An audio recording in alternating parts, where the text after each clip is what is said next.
রাসূল বলছে যারা রাত্রে শুইবার সময় আয়াতুল কুরসি পড়ে, আয়াতুল কুরসি অনেকের মুখস্থ আছে কিন্তু মনে করে পড়া হয় না। আয়াতুল কুরসি রাত্রে শুইবার সময় পড়বেন। পারেননি আয়াতুল কুরসি, না হইলে এই শিখবেন বাচ্চাদের উস্তাদদের মাধ্যমে। আল্লাহ রসুল ওয়াদা, রসুল কি কথা মিথ্যা বলছে? তার জান মাল সব আল্লাহ পাক ফেরেশতাদের দ্বারা হেফাজত করবে। আমরা তো আমল করি না বাবা। আমল রাত্রে শুইবার সময় বিছনায় যখন যাবেন আজকের থেকে আমলটা শুরু করবেন। আমি ইনশাআল্লাহ ওয়াদা করতেছি, আপনারা ওয়াদা করেন। কুল হুয়াল্লাহ 3 বার, কুল আউযু বিরাব্বিল ফালাক 3 বার, কুল আউযু বিরাব্বিন নাস 3 বার। এই 3 বার প্রথম কুল হুয়াল্লাহ 3 বার পইরা হাতের তালুতে ফু দিয়া সারা শরীরের মধ্যে মুছবেন।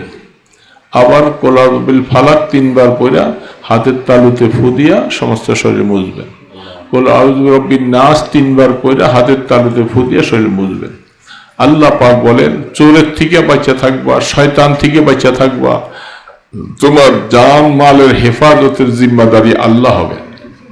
বাবা আমগো এত টাকা পয়সা দিয়া পাহারাদার রাখার মতো ক্ষমতা কি আছে? আল্লাহ পাক বলে তোর পাহারাদারি আমার ফেরেশতারা করবে। তুই আমল কর, দেখবি তোর আমলের উসিলায় তোর গুনাহ মাফ হবে, শান্তিতে ঘুমাইবা, রাত্রে ফেরেশতারা পাহারাদারি করবে। এই জন্য আয়াতুল কুরসিটা শিখা নিবেন। এটা এত সওয়াব, এত সওয়াব। প্রত্যেকটা ফরজ নামাজের পরে সালাম ফিরাইয়া একবার আয়াতুল কুরসি পাঠ করলে আল্লাহ রসুল বলছেন এই মরতে দেরি, জান্নাতে যাইতে দেরি হবে না। শুধু তার মৃত্যু হয় না দেখে সে জান্নাতে যাইতে পারে না। বাবা এত বড় গুরুত্বপূর্ণ একটা আমল। আমরা আয়াতুল কুরসি মুখস্থ করতে 1 সপ্তাহ লাগে না। আপনি সুন্দর করে কাগজে লেখা বাংলাতে হইল পকেটে রাখেন, 1 শব্দ করে করে ফজরের নামাজ যে মসজিদে পড়েন ইমাম সাহেবকে বইলা দিলে হুজুরে 1 শব্দ 2 শব্দ করে করে আপনাকে যদি ডেইলি একটু পড়ায় 1 সপ্তাহে আপনাদের প্রত্যেকে যে যেখানে নামাজ পড়ে ফজরের নামাজ আল্লাহ তৌফিক দিলে পড়বেন তো ইনশাআল্লাহ মসজিদে, চেষ্টা করবেন। আর একান্ত মসজিদ দূরে হলে একটু আপনি এটা একজন হুজুরকে দিয়া আরবি পড়তে না পারলে আপাতত বাংলায় হইলেও লেখেন, লেখা 1 শব্দ পরে শুদ্ধ করে নেবেন হুজুরের কাছে। 1 শব্দ 2 শব্দ বইলা বইলা আল্লাহু লা ইলাহা ইল্লা হুয়াল হাইয়ুল কাইয়্যুম এটাতে আপনি 15 বার 20 বার 25 বার পড়েন। আল্লাহু লা ইলাহা ইল্লা হুয়াল হাইয়ুল কাইয়্যুম, আল্লাহু লা ইলাহা ইল্লা হুয়াল হাইয়ুল কাইয়্যুম। এটা যদি 15 বার 20 বার পড়েন একটা শব্দ মুখস্থ হয়ে যাবে, হবে না? লা তাআখুযুহু সিনাতুন লা তাআখুযুহু সিনাতুন লা তাআখুযুহু সিনাতুন লা তাআখুযুহু সিনাতুন। এই মক্তবে নুরানি বাচ্চারা যেন পড়ে আপনি এরকম মসজিদে 1 সপ্তাহ পড়েন ইনশাআল্লাহ। জীবনে এটা মুখস্থ হইলে নামাজের পরে পড়তে পারবেন, রাত্রে শুইবার সময় পড়তে পারবেন, আরো কত আমল আছে। এত বড় পুঁজি আবার দুনিয়ার কোটি টাকা দিয়েও এটা কোনোদিন সম্ভব হবে না। আপনি আয়াতুল কুরসি পড়লে যে সওয়াব পাবেন। আমরা চেষ্টা করব না ইনশাআল্লাহ? চেষ্টা করব। এইটাই কথা আর কি।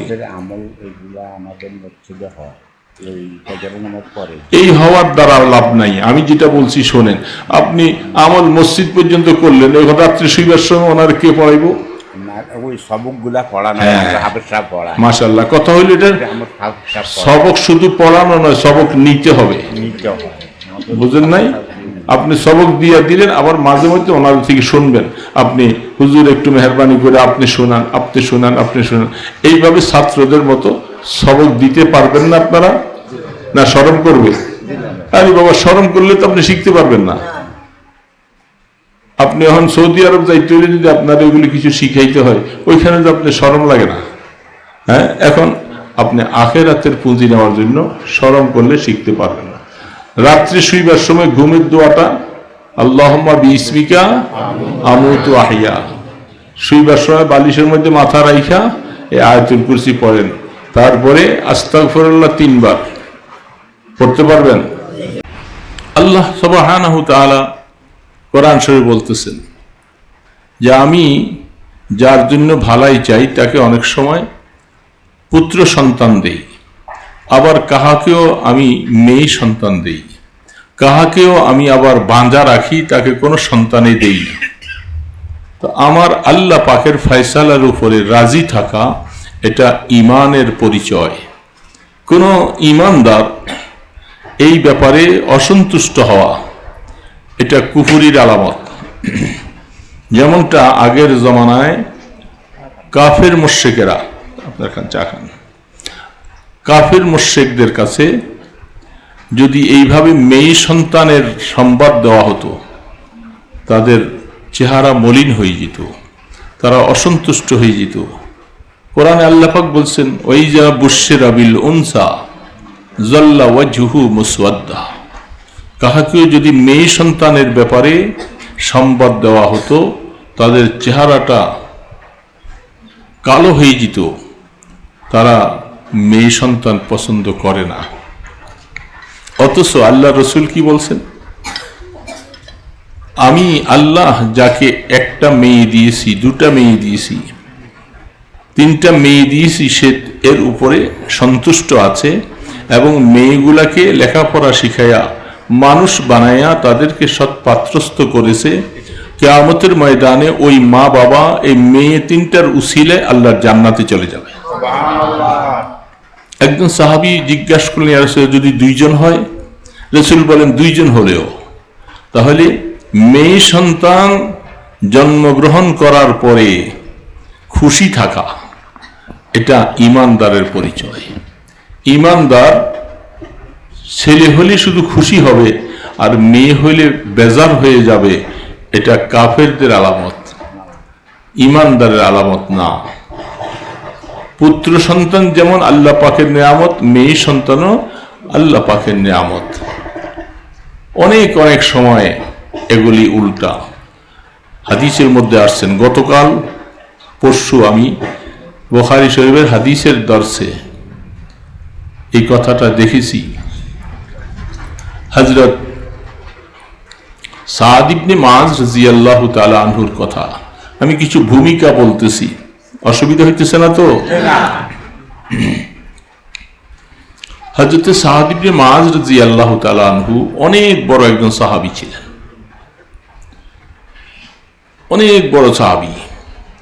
আল্লাহ পাক তাকে অনেক সম্পদ দিয়েছেন, তাকে গৌরব দিয়েছেন, অনেক ফজিলত দিয়েছেন। তো তিনি একদিন রাহমাতে দু আলমের কাছে যে বলতেছিলেন, ওগো আল্লাহ রসুল, আমি আমার এলাকার সমস্ত মানুষের উপরে আমি অনেক ভালো কাজ করি, তাদেরকে খোঁজখবর নেই, তাদের অর্থর ব্যবস্থা করি, সব কিছু আমি করি। এমনকি কোনো দুশমনদের পক্ষ থেকে কিছু আক্রমণ আসতে চাইলে আমি সেটা প্রতিহত করার ব্যবস্থা করি। এই কথাটা তিনি মনে মনে আইনা তিনি আল্লাহ রসুলের কাছে বলতেছেন। আল্লাহ রসুল হাদিসের ইবারত বুখারী শরীফে যা আসছেন, সেইখানে তিনি বলতেছেন, ফজলু মান দুনাহু, অন্যদের তুলনায় আমি গনিমতের মাল বেশি পাবো, কারণ আমি অনেক কাজ করতেছি সামাজিকভাবে। বুঝে আসতেছে তো কথা? সামাজিকভাবে আমি অনেক কাজ করতেছি, সেই হিসাবে গনিমতের মাল, যুদ্ধের মধ্যে লব্ধ মাল যেটা, এটা আমি একটু বেশি পাওয়ার কথা। এই কথাটা আপনার সামনে আমার সামনে বলছে এমন নয়, রাহমাতে দো আলম হাবিবে কিবরিয়া মুহাম্মদ রাসূলুল্লাহ সাল্লাল্লাহু আলাইহি সাল্লামের সামনে বলতেছেন। আল্লাহ রসুল সাথে সাথে জবাব দিলেন, তুমি এই মাস শোনো, তুমি কিছু কাজ করছো, কাজ করতেছ, আমি রসুল বলতেছি তোমাদের মধ্যে যারা দুর্বল আছে। তুরজাকুনা বিজওয়াফাইকুম, আল্লাহ রসুল বলেন, মনে রাখবেন কথাগুলি। কথা প্রসঙ্গে আমি কথাটা বলতেছিলাম। বুখারী রাহমাতুল্লাহ আলাইহি হাদিসগুলি আনছেন।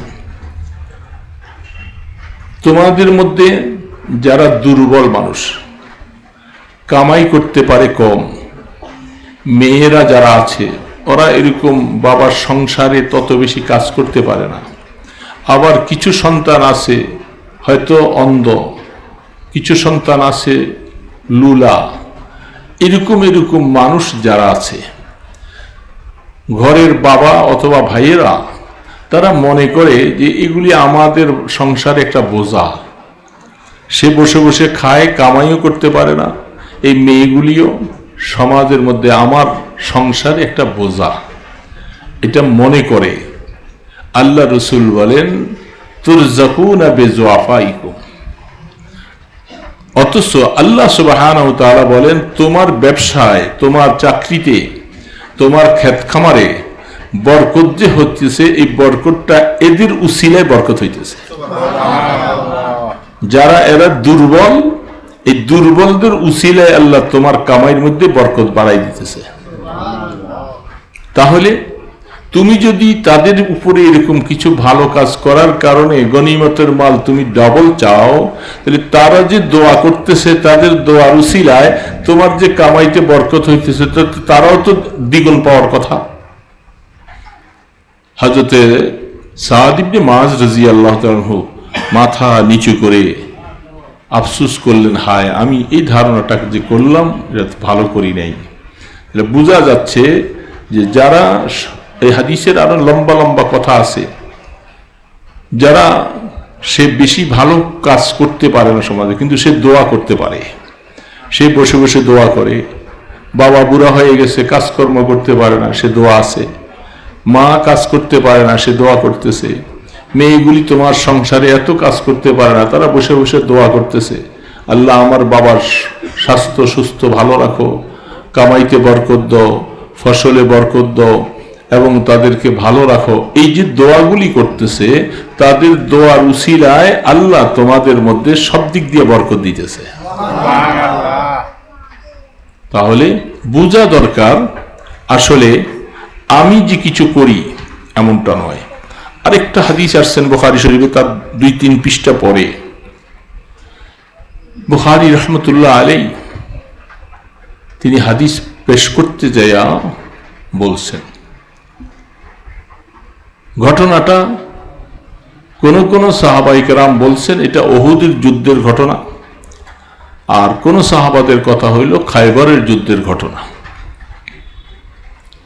এই হাদিসটার থেকে আমাদের জীবনে কোন জামানার কথা, রাসূলের জীবনের কথা, সেই সময়কার কথা আর হাদিসে বর্ণনা আসার কারণে আমরা দেখতেছি, সেগুলি আপনাদেরকে শোনাইতেছি। আমাদের এর থেকে অনেক কিছু সবক উপদেশ গ্রহণ করার বিষয়। যুদ্ধ পরিচালনা করতে শুরু করেছে কাফেরদের সাথে। ওই জামানায় মুসলমানদের সাথে, সাহাবাদের সাথে কাফেরদের গমসান লড়াই, যুদ্ধ হচ্ছিল। এমন সময় একজন সাহাবী দৌড়ে আইসা আল্লাহ রসুলকে বলতেছেন, একজন লোকের প্রতি ইশারা করে তার নাম ধরে বলতেছেন, ওগো আল্লাহ রসুল, আজকা আমাদের মধ্য থেকে ওই লোকটা যে বলিষ্ঠ ভূমিকা রেখে সাহসিকতার সাথে যুদ্ধ চালাইয়া যাইতেছে, আজকের দিনে সওয়াব মনে হয় সবকিছু সেই পাবে, এত বেশি বাহাদুরের সাথে যুদ্ধ করতেছে, সওয়াবগুলি সব সেই পাবে।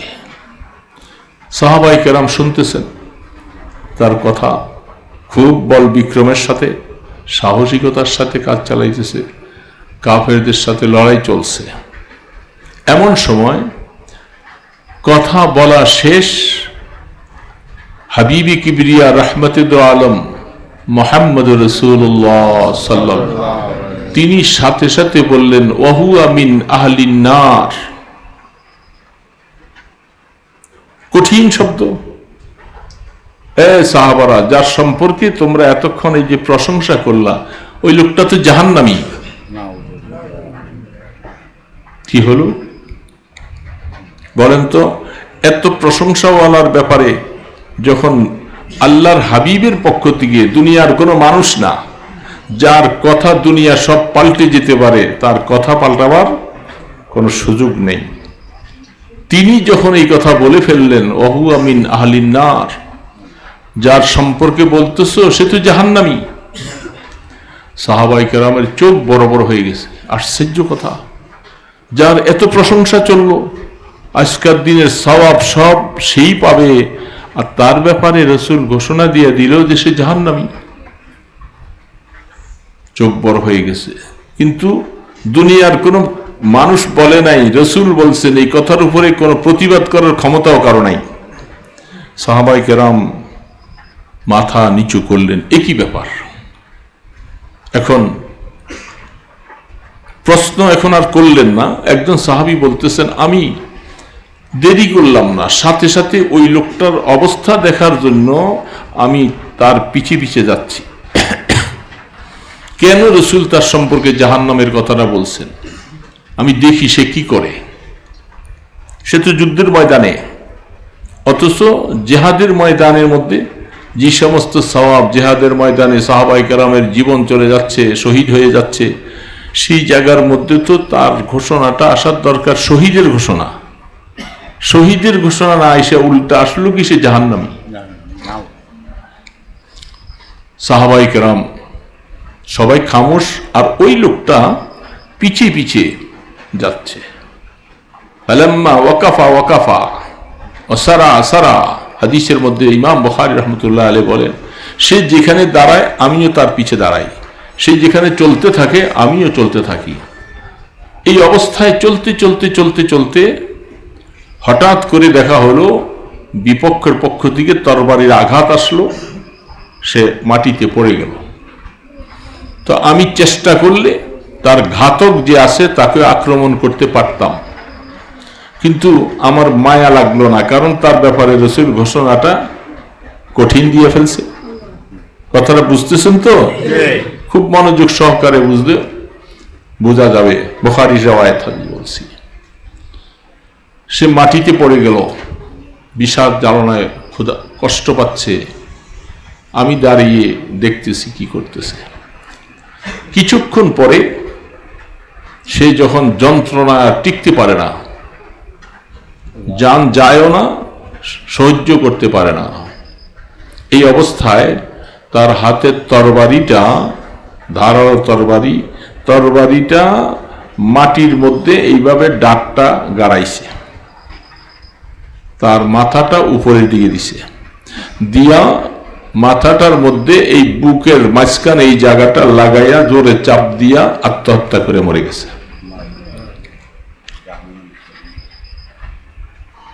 বুঝলেন না কথাটা? সহ্য করতে পারে না, বাস। ওই ব্যক্তি দৌড়ে আইসা আল্লাহ রাসূলকে বলে, আশহাদু আন্নাকা লা ইলাহা ইল্লা আশহাদু আন্নাকা রাসূলুল্লাহ। তিনি আইসা আল্লাহ রাসূলকে বলতে, ইয়া রাসূলুল্লাহ, আমি সাক্ষ্য দিচ্ছি আপনি যে আল্লাহর রাসূল, কোনো সন্দেহ নাই। রাসূল বলেন, বিমাজাক, কি কারণ? বলে, কারণ এই যে একটু আগে যার ব্যাপারে আপনি বলছিলেন ওহু মিন আহলিন নার, সে জাহান্নামী, এই ঘটনা ঘটছে। রাসূল তখন বললেন যে, দেখো, তোমাদের মধ্যে এমন আছে, ইন্না মিনকুম লাইবাদিরুল আমাল ওয়া ইয়ামালুল মিন আহলিল জান্নাহ ওয়া হুয়া ফিন নার। তোমাদের মধ্যে অনেক মানুষ এরকম আছে, সে কাজকর্ম যা করতেছে সমস্ত কাজগুলি করে করে মনে মনে তৃপ্তি যে সেই লোকটা জান্নাতি হবে। এরকম আসি না আমরা, মনে করি না? নামাজ, রোজা, তাসবিহ, তাহলিল, মাদ্রাসা বানানো, হজ করা, যাকাত দেওয়া, সদকা খায়রাত করা ইত্যাদি ভালো কাজ যত আছে সব কিছু করতেছে, এরকম মানুষ আছি না আমরা দুনিয়ায়? কিন্তু আল্লাহ রাসূল বলেন, পরিণতিটা, শেষ ফল কি? শেষ ফলটা সে জাহান্নামী হবে। আবার এমন মানুষ আছে যে লোকটা কাজকর্ম অত বেশি ভালো দেখা যায় না, কিছু কাজ উল্টাপাল্টা, মানুষ দেখে তাকে এত ভালো মনে করে না, অথচ তার তকদির ভালো, সেই লোকটা মৃত্যুর আগে এমন আমল করে, এমন তওবা করে, সেই লোকটা জান্নাতি হয়ে যায়। তখন এই কথাটা বলার পরে আল্লাহর হাবিব বলছেন যে এর উদ্দেশ্য ব্যাখ্যা হলো এই কথা, তুমি একইনি ভাবে নিজের আমল, নিজের অবস্থা, নিজের নামাজ, নিজের হজ, নিজের ভালো কাজগুলি দেখে কখনো গর্বিত হইও না যে আমি তো জান্নাতে যাবই। খবরদার, রাসূল বলছেন এই ধরনের কল্পনা করা যাবে না। একইনি ভাবে তুমি জান্নাতে চলে যাইবা, তোমাকে সার্টিফিকেট কে দিল? তুমি আশা করতে পারো আল্লাহর কাছে, এই যে কিছু কাজ করতেছি, আশা, শুধু আশা, হয়তো আল্লাহ মাফ করে দিবেন। এই জন্য অন্তর থেকে সে অহমিকাটাকে একবারে জলাঞ্জলি দিয়া বের করে দেওয়ার জন্য রাসূল বলছেন। আবার এমন মানুষ আছে, সে কিছু কাজকর্ম উল্টা করে, মাঝে মধ্যে দেখেছি মতো নামাজও পড়ে না, উল্টা পাল্টা চলে, দেখা যায় যে মৃত্যুর আগে মানুষ বলতেছে ও তো জাহান্নামে যাবে, তার কাজ কারবার দেখে মনে করে। রাসূল বলেন তার তকদির ভালো, ইন্তেকালের আগে দেখা যায় হঠাৎ করে সেই লোকটা ভালো মানুষ হয়ে যায়, এমন তওবা করে সেই লোকটাকে যারা খারাপ মনে করেছিল সেই লোকটা আর জান্নাতে চলে যায়। এই জন্য খারাপ বলা যাবে না কাউকে, তার কাজকর্ম দেখে, অবস্থা দেখে আপনার সিদ্ধান্ত দেওয়ার কে? কারণ আপনার কাছে কি জান্নাত জাহান্নামের কোন লিস্টই আছে? আপনি সিদ্ধান্ত দেওয়ার কে? আপনি তাহাকে জাহান্নামী বলতে পারেন না।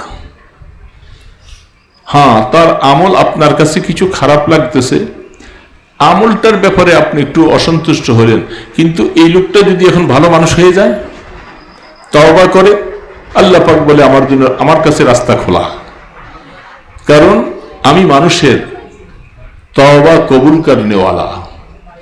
যখনই কোনো মানুষ ভুল পথ থেকে ফিরে আইসা আমার কাছে আসতে চায় আর আমার কাছে মাপ চায়, যখন তওবা করে, আমি আল্লাহ তার জন্য হেদায়েতের রাস্তা খুলে দেই। হাত্তা ইউগারগির, হাদিসের মধ্যে আসছেন। আহা, ইমানদার মুসলমান বাবাজিরা, আমার আল্লাহ বান্দাকে কত আশ্বস্ত করেছেন। সারা জীবন গুনাহ করেছে, অন্যায় করেছে, মওতের আগে গড়গড়ানি শুরু হয়ে যায়, পানি গলার ভিতরে দিলে পানি যায় না, ডাবের পানি যায় না, চিনির পানি যায় না, গড়গড়াইতে থাকে, জানটা চলে যাবে, হয় না এরকম?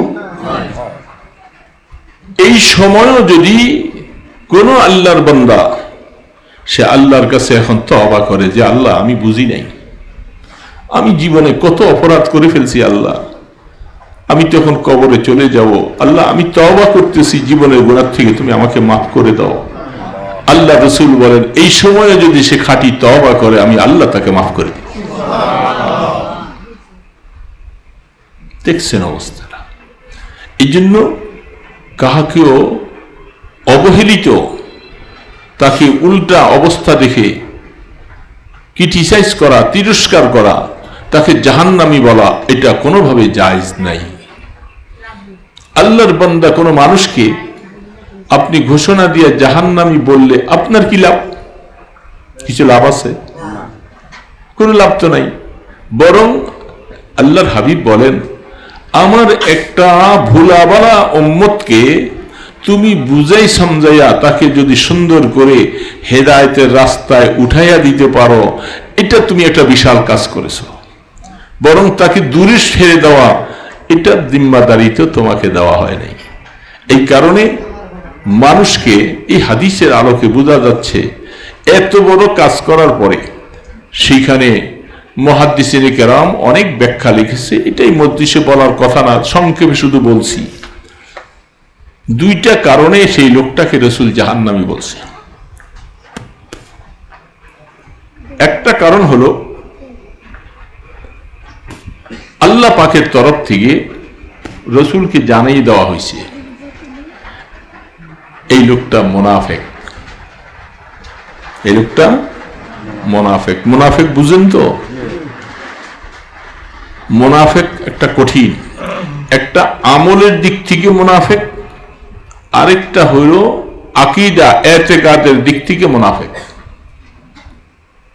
আল্লাহর হাবিবের জামানায়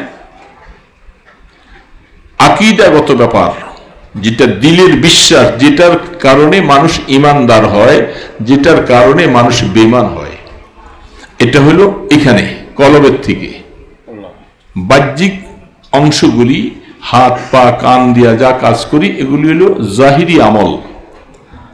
আর মানুষের ঈমানের জায়গাটা হলো কোথায়? কলব।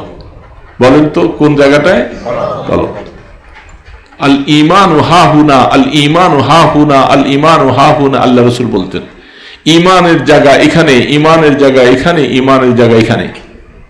তার মানে উপর দিয়ে আপনি যত কিছুই করেন না কেন, যদি আপনার দিলে সত্যিকার আল্লাহ পাকের একত্ববাদ, নবীকে নবী হিসাবে বিশ্বাস যদি কেউ না করে, সে ঈমানদার হতে পারবে। নামাজ পড়ে,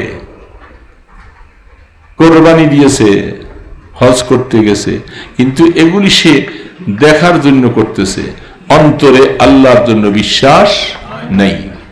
আল্লাহ পাক বলেন সে মুনাফিক। এদেরকে কি বলে? মুনাফিক বলে। আল্লাহর হাবিবের জামানায় এরকম অনেক মুনাফিক ছিল। কোরআন শরীফে সূরা মুনাফিকুন একটা সূরাই নাজিল হয়েছে। আল্লাহ পাক ওহির মাধ্যমে জানাইয়ে দিতেন কে মুনাফিক, কারা মুনাফিক। রাসূলের কাছে তাদের লিস্টিটা ছিল পুরা। আব্দুল্লাহ ইবনে উবাই সুলুল সমস্ত মুনাফিকদের লিডার ছিল। রাসূলের পিছে নামাজও পড়ছে, মসজিদে নববীতে রাসূলের পিছে নামাজ পড়ে, জিহাদের ময়দানে রাসূলের সাথে গেছে, কিন্তু হাকিকতে আল্লাহ পাক জানাই দিয়েছে সে কি? মুনাফিক। কারণ তার এগুলি যে করছে, তার ভিতরটা আল্লাহর উপরে বিশ্বাস নেই, এটাকে মুনাফিক বলা হয়। তো এটা গত দিক থেকে মুনাফিক। আর কিছু আমলের কথা রাসূল বলে গেছেন। মুনাফিকের আলামত তিনটা। আয়াতুল মুনাফিকে সালাসা, মুনাফিকের আলামত তিনটা। যখন কথা বলে মিথ্যা বলে, ওয়াদা করলে ওয়াদা ভঙ্গ করে, আমানত রাখলে আমানতের খেয়ানত করে। কয়টা হলো? তিনটাই। তিনটা আলামত যদি কারো মধ্যে পাওয়া যায়, সে হলো মুনাফিক। মুনাফিক মানে আকীদাগত মুনাফিক নয়, আমলের দিক থেকে সে মুনাফিক। সে মুনাফিকের কাজ করলো। মুনাফিকরা এই কাজগুলি বেশি বেশি করে। এই জন্য যার কাছে এই তিনটা অবস্থা পাওয়া যাবে, কথা বললে মিথ্যা বলে, ওয়াদা করলে ওয়াদা রক্ষা করে না, আমানত রাখলে আমানত খেয়ানত করে, এই তিনটা হলো মুনাফিকের আলামত। এই জন্য মুনাফিকের আলামত মানে হলো সে এখনো পুরোপুরি আকীদাগত মুনাফিক নয়, তওবা যদি করে আল্লাহ তাকে কবুল করবে। কিন্তু মুনাফিক আকীদাগত যেগুলি, এগুলি কোনোদিন ঈমান পুরোপুরি না আনলে সে মুমিন না। এই জন্য আল্লাহ রাব্বুল আলামিন জানাই দিয়েছেন ওহির মাধ্যমে, ওই যে লোকটা, যে লোকটার সম্পর্কে রাসূল বলছেন সে জাহান্নামী, তার ব্যাপারে আল্লাহ জানাই দিয়েছেন সে এই যে আই কিছু করতেছে, এগুলি হলো তার বংশের গৌরব ইত্যাদির জন্য, সে আসলে কি? সে মুনাফিক। তো মুনাফিক যদি হয়ে থাকে তার ঠিকানা কোথায়? এর একটা কারণ আপনারও মনে, এটা সাহাবায়ে কেরামদের জন্য মনে মনে জানার ইচ্ছা ছিল যে রাসূল কেন এমন লোকটাকে মুনাফিক জাহান্নামী বলছেন। তখন রাসূল এটাও বলছেন। দুই নম্বর কথা বলছেন, যেটা হারামকে যদি কেউ হালাল মনে করে, শরীয়তে যেটাকে হারাম বলছেন এটাকে কেউ হালাল মনে করে করলে সে ঈমান হারা হয়ে যাবে, ঈমান থাকবে না, সে মুরতাদ হয়ে যাবে। এই লোকটা আত্মহত্যা করাকে সে হালাল মনে করছে, আত্মহত্যা করাকে হালাল মনে করে যদি করে সে কি হয়ে যাবে? কাফের হয়ে যাবে। এই জন্য তার অবস্থাটা, সে আত্মহত্যা করেছে না জিহাদের ময়দানে, যেটা বললাম, বাস এই জন্য রাসূল বলছেন জাহান্নামী। তিন নম্বর কারণ বলছেন, সেই লোকটা এই অপরাধ গুনাহগুলি কাজ করার কারণে সে জাহান্নামে যাবে। গুনাহগুলি মাফ হওয়ার পরে ঈমান যদি থাকে যাররা পরিমাণ, তাহলে একদিন হয়তো বেরিয়ে আসবে, কিন্তু জাহান্নামে প্রথম অবস্থায় জ্বলতে থাকবে। তাহলে বোঝা যাচ্ছে যে বাবা, মানুষ জিহাদের ময়দানে তো গেছে, কাজ করতেছে, যুদ্ধ চালাইতেছে, লা ইউকালু লাহু ফালানুন শহীদ, ওই লোকটাকে ডাইরেক্ট শহীদ বলা যাবে না, এটা একমাত্র আল্লাহই ভালো জানে। তো এই জন্য বলতেছিলাম যে আমরা যা কিছু ভালো কাজ আল্লাহ আমাদেরকে দিয়া করাইতেছে, আমরা মাদ্রাসা বানাইতেছি, আমরা আল্লাহর দ্বীনের কাজ করতেছি, আমি একইনি ভাবে বলবো না যে বাস আমাকে আল্লাহ জান্নাতে দিবই। আল্লাহ পাক বলে এত ঠেকা তো আমার পড়ে নাই, আমি তোমার আমলের বিনিময়ে তুমি আমার থেকে জান্নাত নিবা এটা আশা করো না। কি আমলটা করেছো, আমার জান্নাতের কি মূল্য, এটা তুমি এটুক করেই পাই যাবা। তখন সেখানে আল্লাহ পাক বলছেন আমি আমার বান্দাদেরকে জান্নাত দিব, শুধু আমি রহমতের দ্বারা দিব। আমাকে আমার রহমত অনেক বড়, আমি রহমতের দ্বারা মাফ করে দিব অনেক মানুষকে, কিন্তু আমলের দ্বারা নয়। আমল করছি আমাকে জান্নাত দিতে হবে, আল্লাহ বলে যে আমার এত ঠেকানা। এই জন্য সবসময় মনে রাখা লাগবে যে আল্লাহ পাকের রহমত চাওয়া। আল্লাহ সুবহানাহু ওয়া তাআলা আল্লাহর বান্দাকে তৌফিক দেয় যে তুমি কিছু কাজ করো, ভালো কাজ করো, আমি এই উসিলায় তোমাকে মাফ করে দিব। এই জন্য সবসময় আল্লাহর কাছে ক্ষমার আশা রাখা। তো এই যে একটা নুরানি মাদ্রাসা, দ্বীনি মাদ্রাসা, এটার কি দরকার?